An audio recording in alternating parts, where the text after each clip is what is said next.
Alright, this video is going to be on parametric equations and the application problems that we can do with them.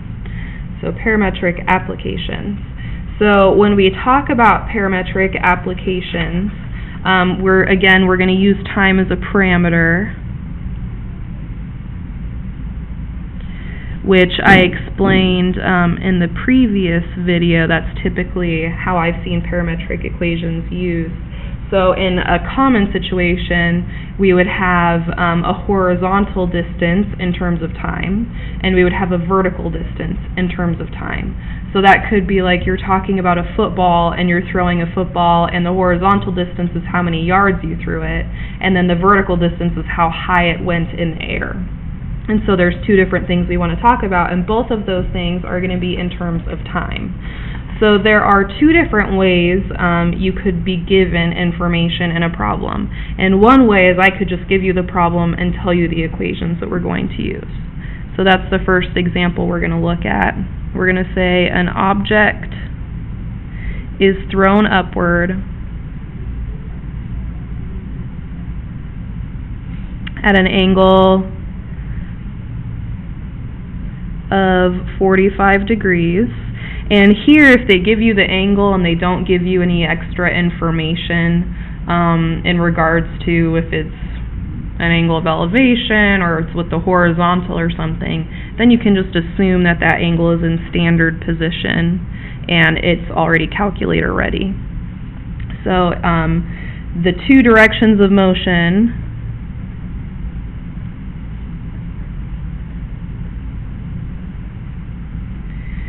have the following equations.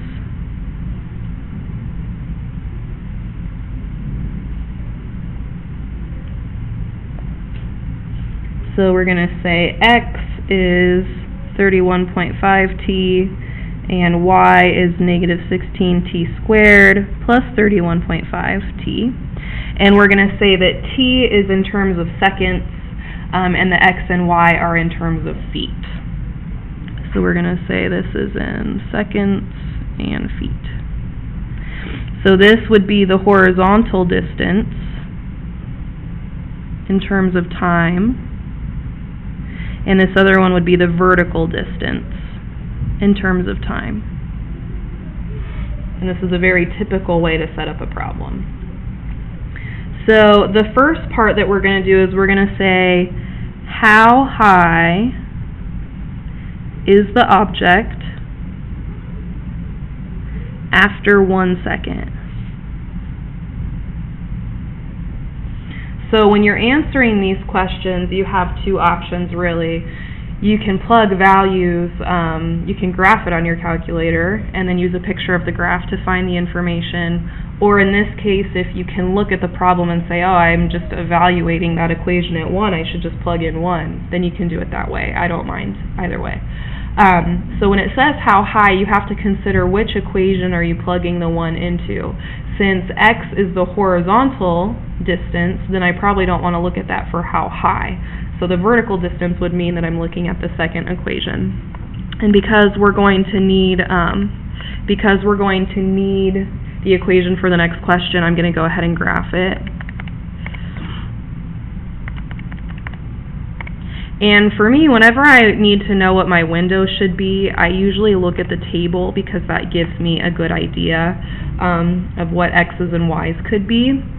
So it looks like the only times that we have, like our x's are the times, not in the equations, but the way that our calculator graphed it, it graphed t as x and it graphed this as y. So in this case, our x values are between 0 and 1, so I can definitely make my window smaller there. And then my y values, the highest it looks like it gets is to 15. So I'm going to go ahead and change this maybe from -2 to 2. And then for my y, I just did -10 to 20, because 20 is bigger than 15.5, so that should show the whole thing on the screen. So there is my graph of whatever the object is going up in the air and then falling back down. So how high is it after 1 second? I'm going to hit second trace, and I'm just going to find the value of the function if I plug in 1 for time. So I end up getting that the value is 15.5 feet after 1 second. And it could be useful to say that we were using y of t here and that we were using t equals 1, just as a reminder, in case you look back at your notes and you need to know for sure. The second question is, when does the object hit the ground?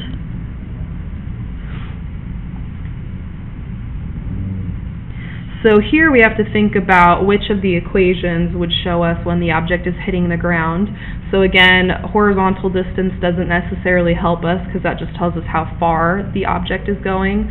So if it's hitting the ground, that would mean that the height off the ground is 0. So I'm going to look over here where the object hits the ground, and it looks like I need to maybe go a little bit further. So I'm going to make my window just a little bit bigger, and now I'm going to do second trace and use option number 2 to find that x-intercept over there. So I'll do my left bound and my right bound. Alright, when does the object hit the ground? Now I'm being a bad example because I typically would like for you guys to write full sentences to these, but I don't want to have you just sitting there watching me write. So at this many seconds, typically I'll tell you to round to 1, 2, or 3 decimal places. The reason that I'm not doing that in this problem is because I actually know we're about to use that number. So the note that I'm writing to myself is that I'm using the y of t equation, and I'm using when y of t equals 0, or you could write this as the x-intercept. Okay, the next question says, how far is the object when it hits the ground?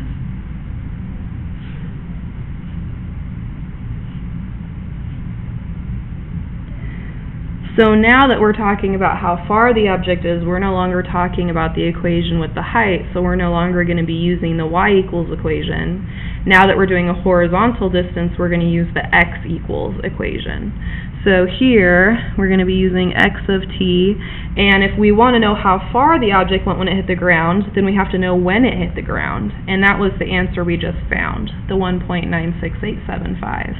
So now I can go ahead and use that x equals equation, and again, you can plug it in on your calculator here, or you can just use the normal calculator screen to find it.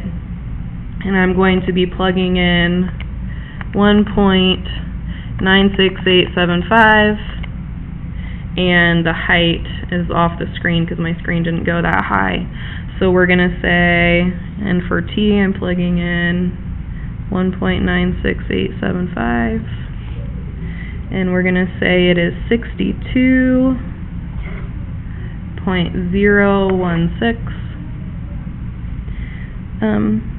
feet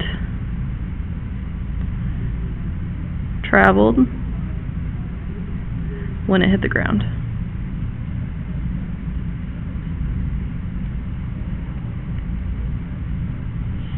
Okay. So, and of course I could have asked you more questions. I could have asked you what the maximum height was, and then how far it had traveled to get to that maximum height, how long it had traveled. There's all sorts of things I could be asking. Okay, so that's an example of what it might look like if I were to give you the equation. If I had not given you the equation, then we would have to be figuring it out based on a couple of formulas. So here are the formulas. We're going to use v sub 0 cos theta times t. And then here it's negative 1/2 g t squared plus v sub 0 sine theta of t plus h. So v sub 0 is the initial velocity.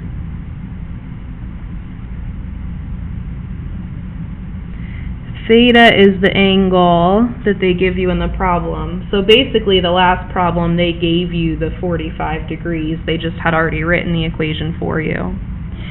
G is whatever coefficient for gravity we're using, and that's going to be one of two numbers. It's either going to be 32 if we're talking about feet, or 9.8 if we're talking about meters.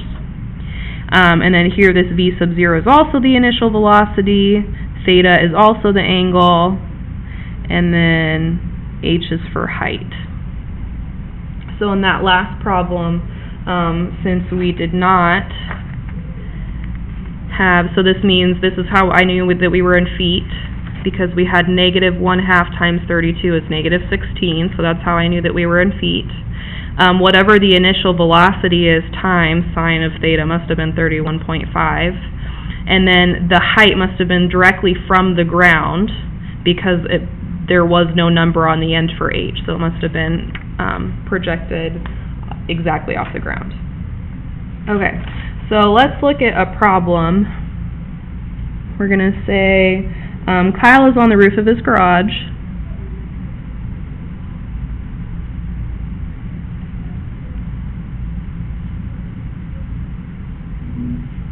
Which is 15 meters off the ground.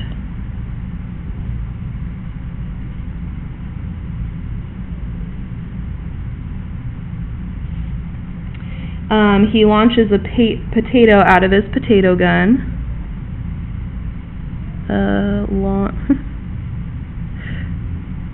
Launches a potato out of his potato gun.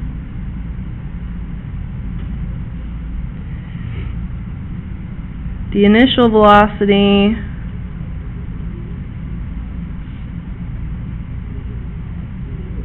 of the potato is 50 meters per second. That's kind of intense. That's really fast. I want that potato gun. At an angle of elevation of 40 degrees. So if we were to sketch a picture of this, there is the positive x-axis right there. There's the velocity vector, so that's the potato being, projected.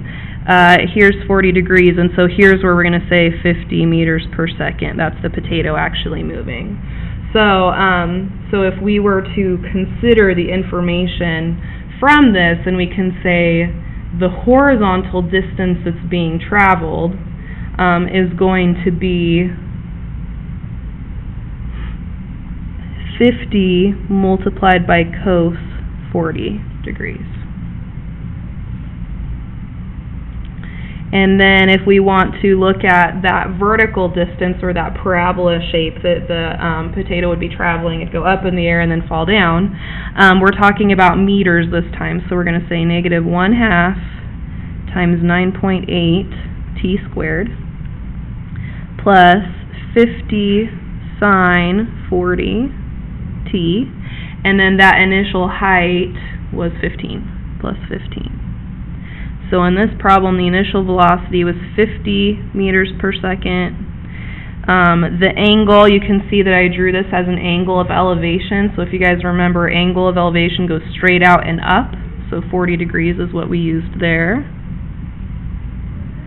And then the initial height was 15 meters, because that's how he's launching it off of his house. Okay, so here are the two equations that we're talking about. And then we have some different things that we could look at for this.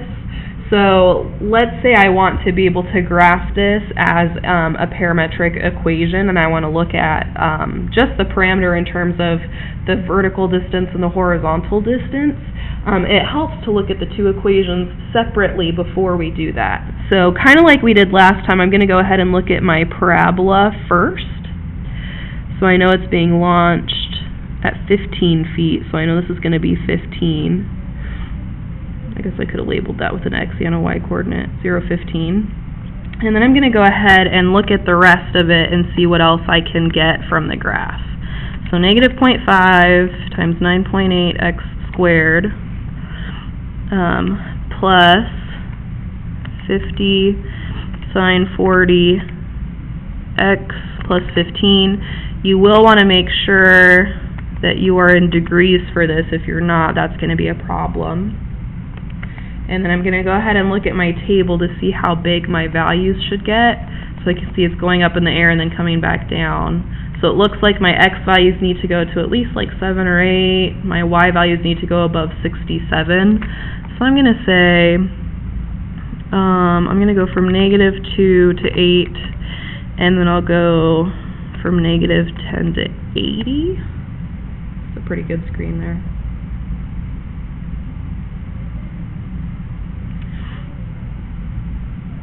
Alright, and so I'm thinking ahead here. If you guys recall, when we graph parametric equations, we have to know what values for t we want for the max and min, and then we want to know the max and min for each of our two separate equations. So we're going to want to know some parameters for x, for how big the number should be, and then how big for y. So I'm just going to label some points here. I'm going to look for the maximum so that I know what the very highest height the potato goes to.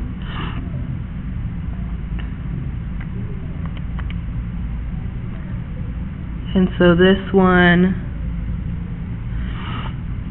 after 3.280 seconds, it goes to 67.701 as the height. And then if I want to know that x-intercept,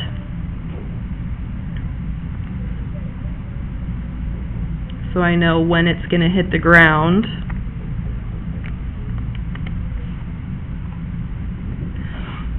.997.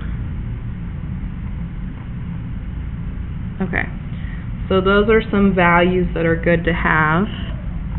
So I'm going to say this is y of t, and this is going to be height versus time. And then I'm going to go ahead and figure out my x of t as well, which would be distance versus time.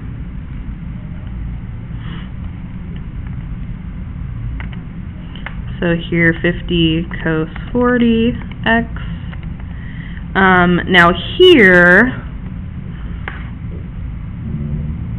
I just want to be able to get my my time value to 7 approximately. So when I get my time value to 7, that's how high it is off the ground. So I know that my window is going to need to be quite a bit bigger here to be able to see everything. So I knew that it hit the ground a little less than 7 seconds, so I needed my x value to go at least to 7 seconds.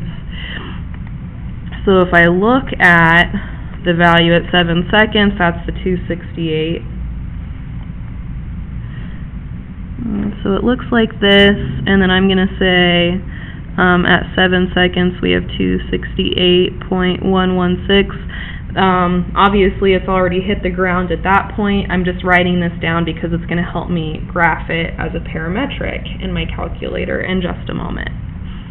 Okay, so that gave us some good information. So now, if I want to go ahead and graph this as a parametric equation, I can, because I have enough information to know what I should plug in when I graph it. So now I'm going to go ahead and put my calculator in the parametric mode. And then I'm going to type in my x and my y.